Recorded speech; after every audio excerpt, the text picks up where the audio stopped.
A couple weeks ago, I posted a video asking you to go ahead and ask me what you wanted to know about me. So the first question that I get asked all the time, and this is normally when people email me or send me a text on getting a hair appointment, is most people think that I'm either in New York or LA. I don't know where the misconception comes from, but I am in San Francisco. I am currently in Union Square. I am actually taking clients, so if you do want to come see me, the information and what the salon I'm in is normally in each video, but information will also be posted in the description box. And as always, you can always follow me on Facebook or Instagram, and all that information is there. So it's super easy to book me on there if you'd like. Okay, the next question is by Derry B, and she asks, how do you deal with hate comments or haters? Obviously, when I started doing YouTube, I, of course, got, criticism and mean comments and stuff like that.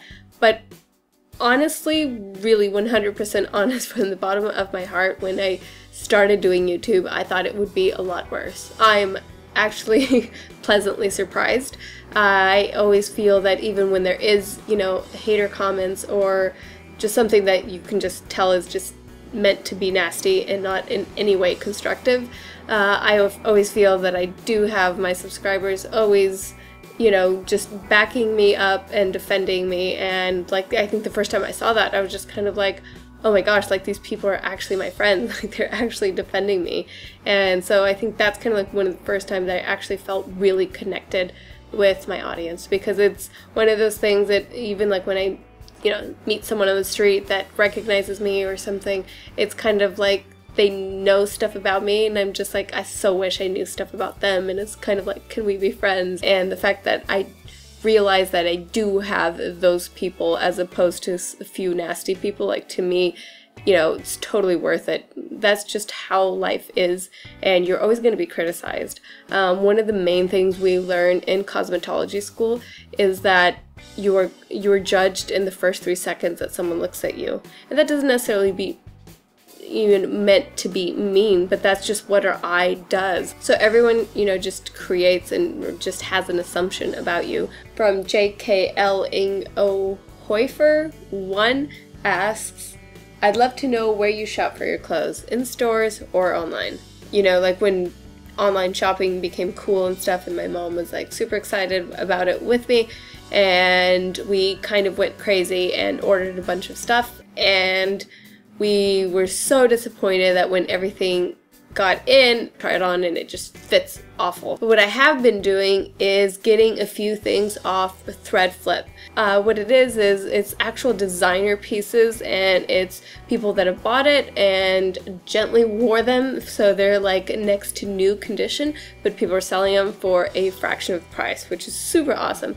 And so I've been getting a lot of stuff from there. And so what I do like about that is that it's pieces that I've already fallen in love with, say months ago. Say I was at Bloomingdale's shopping and I tried on this James Peters dress and absolutely loved it, but felt I didn't want to pay $400 for it. So it's always one of those things kind of in the back of your mind, yes, I want that, no, I don't want to pay that price.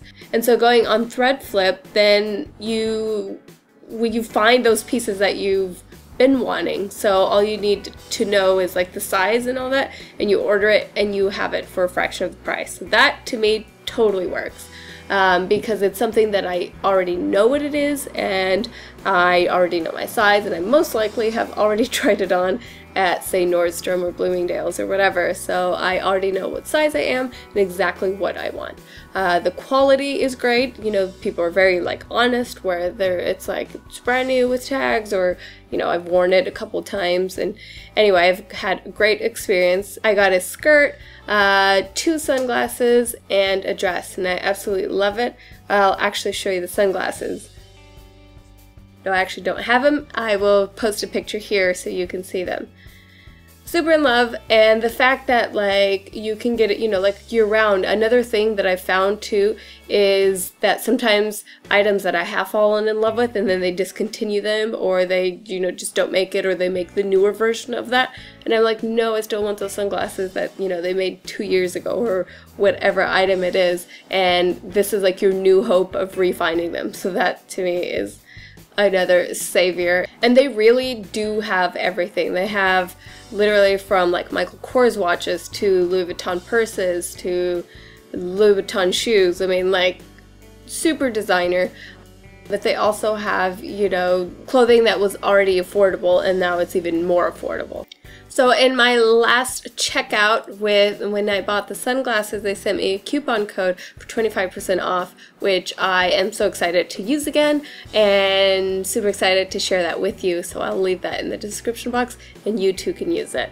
Just get introduced to like the site and all of that and just check it out. You're gonna be amazed. The other question is, what made you start YouTube and how did you go about it? I was just always so fascinated how little people knew about making themselves look good. I felt that I maybe had something to share and something to offer to other girls. And the other thing was that Adam had just started working at this advertising company and he wanted to always have new projects and things like that, and he said, why don't you start making videos talking about something that you are into, something that you can just speak about freely, and I can sort of direct and do lighting and film and all of that. And at first I was like, no way, I'm way too shy for that. But then I realized that, you know, most girls that are doing YouTube probably don't have this great opportunity and this really knowledgeable person that can handle both the filming and the lighting and the editing and all of that. So I gave it a try. I have to say that it was definitely really tough in the beginning. It's embarrassing. I was awful. I'm not a great speaker whatsoever. So it was tough. But I felt what did keep me going was just every once in a while I would get, you know, a comment from someone that said, I'm going through like really hard times, watching your videos really calm me down, or your voice is so soothing that it makes me feel like my problems are gone, or, you know, you've helped me achieve my dream hair that I've been wanting to get for years and never been able to. So things like that I honestly was just, you know, like, so what if people make fun of me if I've helped, you know, just one person a month even, like, this is totally worth it. So that's how it started. That's how I continued. All right, next question is from Vale Fizzy. And what are your fears? A lot. This is another thing too that I am as fearful, I guess, as the next person. And I felt growing up, I was always told, like, you know, get rid of your fears and you'll accomplish more and all of these things. And I kind of came to terms with admitting that you're afraid of something, you're actually being really strong. And a lot of people that come off as super strong, and that is their fear, that their fear is that they don't want to be afraid. So they are trying to hide that. And so once I learned that, it was kind of like, we are all human and there's not one person in the world that doesn't have at least one fear. We all are fearful, it just we all have different fears, or and what might be ridiculous to someone might be completely scary and crazy to one person. Anyway, I am afraid of heights, and really bad, and I remember when I was a kid thinking like, oh, that's so silly that people are like afraid of heights, like there's nothing to be afraid of. And then I just realized that that's just because I hadn't been really high. And it's bad enough to where, like, if I'm flying like on a plane, if I look out the window I like get vertigo, and it really just creeps me out, the fact that I look under me and there's not a floor or something like that. I'm literally just floating hundreds of feet in the air. That creeps me out. I'm not necessarily afraid to fly, it's just when I look down. That's just another thing, and this actually gets in the way of a lot of things and it's really annoying. but is that I am extremely claustrophobic. And not claustrophobic in a, oh my gosh, this is a huge crowd, I feel like I'm feeling really claustrophobic right now. I was locked in a bathroom one time in high school. I was at this party, and it was this like kind of tiny apartment, and the party was kind of, everyone was outside, and I came inside to use the bathroom, and it was one of those like retracting doors that kind of hide into the wall. And the second I tried to open it, it was stuck, and I literally tried everything. I tried going out the window. I was in there, I think I was only in there maybe 35-40 minutes, but it literally felt like I was in there for months. It was probably one of the most terrifying things. And again, nothing was wrong with me. I think it was just the anxiety and the panic that took over me. And ever since then, elevators creep me out. and that's why we live on the top floor in San Francisco, and I take the stairs almost every time if I'm alone. I feel like if I'm with someone and I get trapped, then it's okay, but the idea of being in an elevator and being stuck in there is not fun to me. So yes, those are my two biggest fears. Another question is, what is my favorite alcohol? Question I get asked a lot is, how tall are you, how much do you weigh, and how do you keep your figure? First of all, I am almost 5'4". I am 5'3" and 3/4", but I always say I'm 5'4" because I feel I'm never barefoot, so most likely I will look 5'4". And for my weight, and this is something that people, when they come, you know, to the salon from YouTube, or people that have seen me in video and that see me in person, almost always say, oh my gosh, you're so tiny. So apparently I look huge on camera. So anyway, I am about 115. I try and eat as healthy as I can, and in San Francisco we walk a lot, so that's kind of it. I am naturally a fan of kale and vegetables and stuff like that, so it's not something I have to really force myself to eat. So I don't really have a sweet tooth, so that I think is how I try and stay healthy, I guess. Erminda Dominguez asks, why did you choose to live in San Francisco? And San Francisco holds a very dear place in my heart from the moment my family and I moved to California. And then when I met my husband, and obviously he had an accent, and I thought he was from, you know, just here visiting and was from a different country.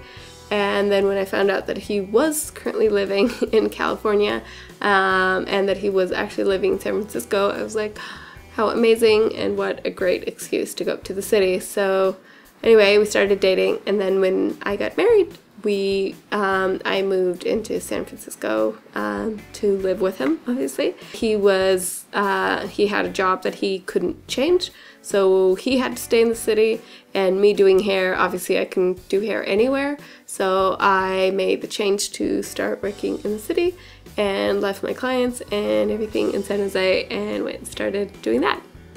Okay, Amber Clinton asks, what do you do to relax? And definitely after a long day at the salon, I like to make a simple, quick dinner, which is normally healthy during the week. Once in a while, I like to have a glass of Pinot Grigio and watching one of our favorite shows together with my husband. That is literally the most relaxing, nice thing I think I could do on a regular weekday. Every once in a while, when I do have the time, I love taking bubble baths, and I like to either listen to a meditation tape. I like to light up candles and do that. And a lot of other people ask me this is, where are you from and where did you grow up? How was your culture? All of that. I was born in Portugal. My parents moved to California when I was almost 4 years old, and I've lived here since. So my culture is definitely a very strong Portuguese roots, absolutely. I mean, that's where I was born. But I feel that my parents are also somewhat laid back, and, you know, we don't always eat Portuguese food, or we do have a very strong sense of family. We love food, and there was never a day that, you know, we were home and we didn't eat dinner together. That was just kind of, to me, that's a very Portuguese thing. We're just a very honest, close-knit family. I got asked, what are your favorite TV shows that you are into right now? TV shows. I like reality TV as much as the next girl. I love Keeping Up with the Kardashians and all of that. I enjoy watching Shark Tank, How I Met Your Mother. Suits is probably one of my favorite shows.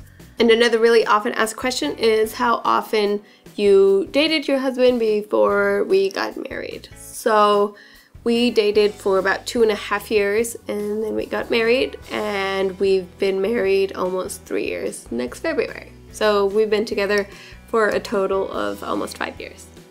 Alright, so the other frequently asked question is from 331-ish, and the question is, babies, babies, babies, would you like any?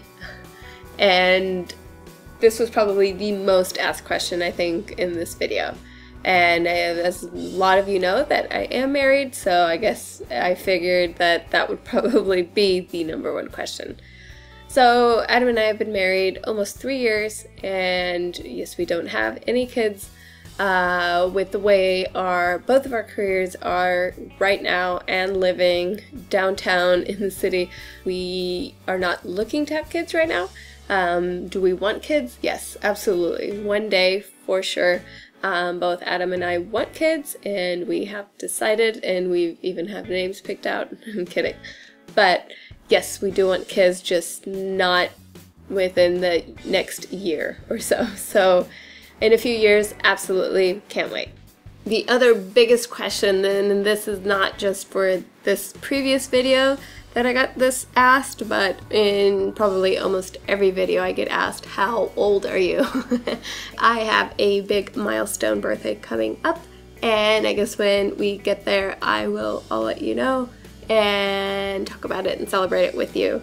I am a Capricorn, and I was born in January. The next question is, what religion are you? And I am Catholic. I was brought up Catholic. This is actually really weird, but when I was growing up and in Sunday school and Catholic school and all of these things, I really started to question a lot of things, and this is just the kind of kid I was. Questioned everything. I didn't believe something just because someone told me. I always wanted proof, and as a kid this was really weird to me that there was no proof. It was just believe it and this is it, and this is kind of how I felt. And I remember going to my mom one day and saying, I don't believe in this and I don't want to be Catholic anymore. And she just kind of like looked at me and was like, well, this is what our family believes in and you're entitled to your own opinion.